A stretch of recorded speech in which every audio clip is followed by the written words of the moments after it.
Самый худший совет, который я получал про эндуро. Брат, просто газу побольше добавь и везде проедешь. Но на эндуро так не работает. Спасает техника, сцепление и позиция тела.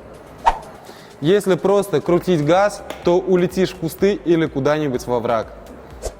А если правильно работать с сцеплением, то проедешь спокойно и без лишних проблем. Так что лучший совет от нас – учись правильной технике, а не просто дави газ в пол.